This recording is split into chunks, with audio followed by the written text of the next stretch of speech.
Video disclaimer: This video is only for entertainment purpose, so please don't take seriously. Hello guys, मेरा नाम है मानव और आपका स्वागत है आपके अपने चैनल आरसी मैशअप में।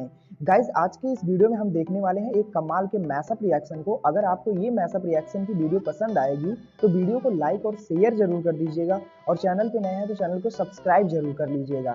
Thank you. तो गाइज, आगे की बात हम वीडियो खत्म होने के बाद करते हैं, तो चलिए इस कमाल के मैशअप रिएक्शन की वीडियो की शुरुआत करते हैं। Hope you will enjoy. इस बार भी रामनवमी का त्योहार काफी हर्षोल्लास भरा रहा। पूरे देश भर में जगह जगह पर रामचरितमानस का पाठ किया गया। साथ ही शोभा यात्राएं भी निकाली गई। एक वाक्य में कहें तो भारत के कड़-कड़ में राम बसे हैं और राम के बिना भारतीय संस्कृति की कल्पना भी नहीं की जा सकती। परंतु देश का दुर्भाग्य कहें या हिंदुओं का, जिन भगवान राम को मर्यादा पुरुषोत्तम कहा जाता है, जिनका नाम लेने मात्र से प्राणी भवसागर पार हो जाता है, उन्हीं भगवान राम के देश भारत में बहुत से लोगों को राम नाम से ही पेट दर्द शुरू हो जाता है। ये गंदी राजनीति की पराकाष्ठा है कि जो लोग मुस्लिम जुलूसों पर कभी रोक नहीं लगाते, वो लोग रामनवमी के जुलूस पर रोक लगाते हैं। जो लोग निजी वोट बैंक के लिए सड़क पर नमाज पढ़ने की छूट दे देते हैं, उन लोगों ने रामनवमी की शोभा यात्रा एक पार्क में सीमित कर दी। कभी कभी तो मन में सवाल उठता है कि ये भारत है या पाकिस्तान, जहां हिंदुओं को ही धमकाया जा रहा है। जी हाँ दोस्तों, भारत की राजधानी दिल्ली में जहांगीरपुरी की रामनवमी शोभा यात्रा एक पार्क में ही सीमित कर दी गई। दूसरी तरफ पश्चिम बंगाल में तो हद ही हो गई। दुर्गा पूजा पंडालों पर हमले के वक्त जिनके मुंह से थूक नहीं निकलता, पश्चिम बंगाल की उन्हीं सीएम ने खुद ही हिंदुओं को पहले से धमकी दे डाली कि हिंदुओं को जुलूस निकालने से नहीं रोकेंगी, परंतु किसी भी तरह की अशांति पैदा होने पर वह हिंदुओं को ही दोषी मानेंगी। আমি রামনবমীর মিছিল আটকাবো না, কিন্তু মনে রাখো একটা মুসলিম এরিয়ায় গিয়ে হামলা করলে মনে রাখো তার বিরুদ্ধে আইনত পদক্ষেপ নেবে। अब ऐसे में सवाल यह भी है कि 80% हिंदू आबादी वाले भारत देश में राम विरोधी नेता आखिर सत्ता में क्यों हैं? खैर, भगवान राम केवल भारत तक ही सीमित नहीं है, बल्कि विश्व में कई ऐसे मुस्लिम देश भी हैं जहां भगवान राम को आज भी सर्वोच्च सम्मान प्राप्त है। आज के वीडियो में हम ऐसे ही दो देशों से आपका परिचय करवाने वाले हैं, जिनके बारे में जानकर भारतीय कट्टरपंथी और तथाकथित नवबौद्ध मारे शर्म के चुल्लू भर पानी में डूब मरेंगे। आज का वीडियो रामनवमी विशेष है, इसीलिए आपसे निवेदन है कि कमेंट में जय श्री राम जरूर लिखें। स्वागत है आप सभी का द साइंटिफिक हिंदू पर और मैं हूं आपके साथ आपका दोस्त धीरेन्द्र। आजकल भारत में भीम मीम एकता का नारा खूब जोर पकड़ रहा है और इस एकता का उद्देश्य केवल और केवल हिंदू विरोध है, राम का विरोध है। परंतु आज का यह वीडियो इन दोनों की पोल खोलने वाला वीडियो है। तो चलिए पहले मीम पर बात कर लेते हैं। इसके लिए हम आपको लिए चलते हैं इंडोनेशिया। इंडोनेशिया एक छोटा सा देश है, परंतु आपको जानकर हैरानी होगी कि दुनिया के सबसे ज्यादा मुस्लिम इंडोनेशिया में ही रहते हैं। दुनिया की सर्वाधिक मुस्लिम आबादी वाला देश सऊदी अरब या दुबई, ईरान, इराक, तुर्की नहीं है, बल्कि इंडोनेशिया है। इंडोनेशिया ही ऐसा देश है जिसे सबसे बड़ा इस्लामिक देश कहा जाता है और सबसे अनोखी और खास बात यह है कि यहाँ के मुस्लिम अन्य मुस्लिमों से बिल्कुल ही अलग हैं, क्योंकि इंडोनेशिया के लोग रामायण के दीवाने हैं। यहाँ के लोग भगवान राम को पूजते हैं और ऐसा करने से उनका इस्लाम कभी खतरे में नहीं आता और ना ही कोई फतवे जारी करने लग जाता है।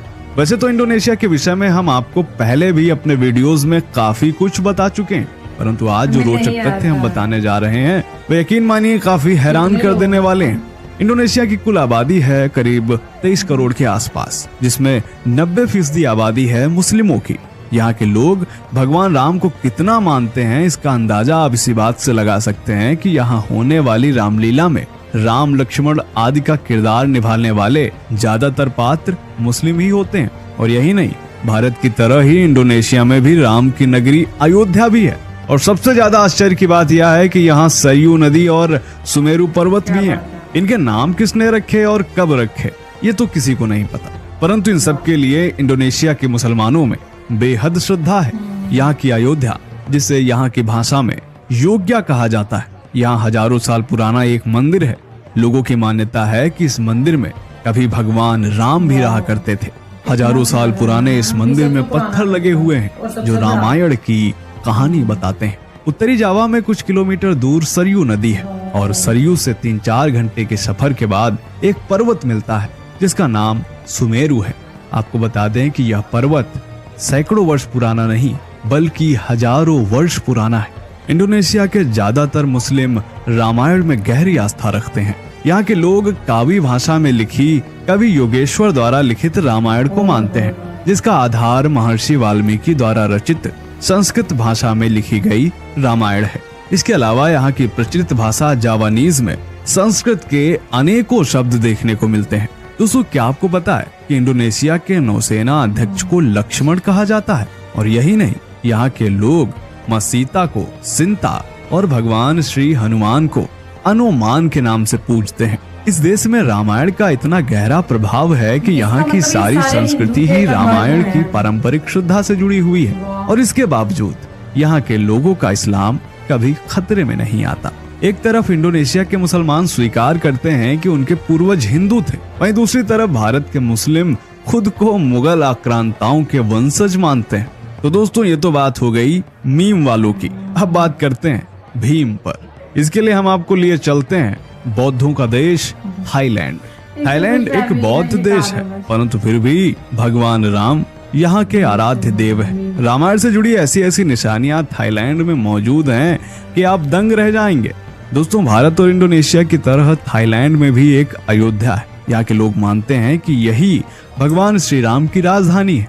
यहाँ की अयोध्या को स्थानीय भाषा में अयुत्या कहा जाता है। आप सबने देखा ही होगा कि भारत में तथाकथित नवबौद्ध हिंदू देवी देवताओं को गाली देते हैं, ब्रह्मा विष्णु महेश का नाम ले लेकर अपमानित करते हैं। ब्रह्मा विष्णु और महेश को कभी ईश्वर नहीं मानूंगा, और ना ही उनकी पूजा करूंगा। परंतु थाईलैंड के बौद्ध मंदिरों में आपको ब्रह्मा विष्णु व महेश की मूर्तियां व चित्र भी मिल जाएंगे। इन सभी देवताओं के यहाँ अलग से मंदिर भी हैं। इसके अलावा भगवान गणेश तो यहाँ के प्रमुख देवताओं में से एक हैं। थाईलैंड में कोई भी काम शुरू करने से पहले भगवान गणेश की पूजा की जाती है। थाईलैंड में बौद्ध और हिंदू धर्म का इतना सुंदर मिश्रण है कि आप फर्क ही नहीं कर पाएंगे। न ही कोई करता है और न ही कहीं वैमनस्य का भाव हमें यहाँ देखने को मिलता है। थाईलैंड का राष्ट्रीय ग्रंथ रामायण है, जिसे यहाँ की भाषा में राम कीयन कहा जाता है। राम कीयन का शाब्दिक अर्थ है राम कीर्ति।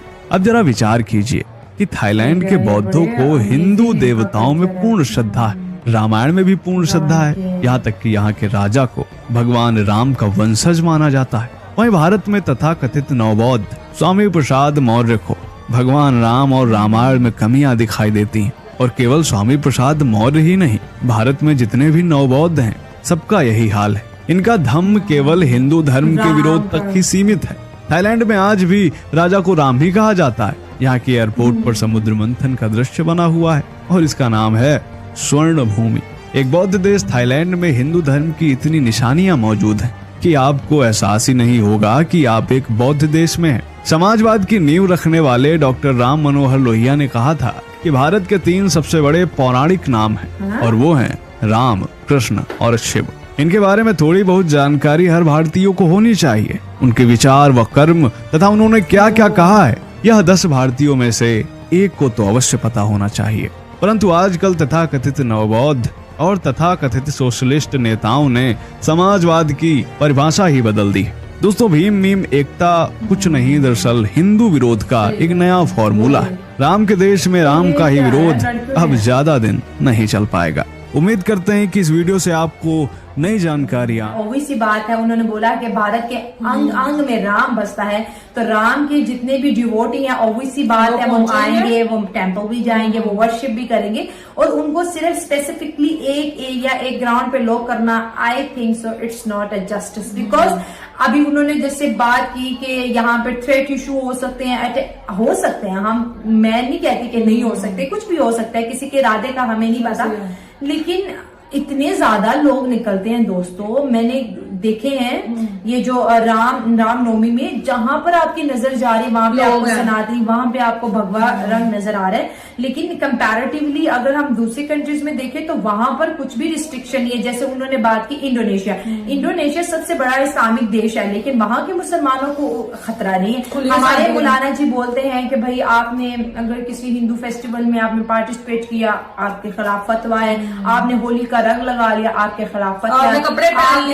आपने रामायण सुन ली, आपने रामायण का जाप कर लिया, तो आपके लिए फतवा है। लेकिन इंडोनेशिया के मुसलमान नमाज भी पढ़ते हैं, रामायण से वो बहुत ज्यादा इंस्पायर है, रामलीला उनकी दुनिया में फेमस है। वहां पर आप ये देखें कि लोग कितना ज्यादा भारत की संस्कृति से जुड़े हुए हैं और वो जगह जगह नजर आते हैं। वहां पर मंदिर है, वहां पर अयोध्या है। उसके बाद दूसरे हम अगर देशों की बात करें तो हर जगह सनातन को बहुत ज्यादा। गाइज आपको यह मैसअप रिएक्शन का वीडियो कैसा लगा, अपने थॉट को नीचे वीडियो के कमेंट में जरूर बताइएगा। वीडियो पसंद आई हो तो वीडियो को लाइक जरूर कर दीजिएगा। चैनल पे नए हैं तो चैनल को सब्सक्राइब जरूर कर लीजिएगा। तो थैंक यू, मिलते हैं नेक्स्ट वीडियो में।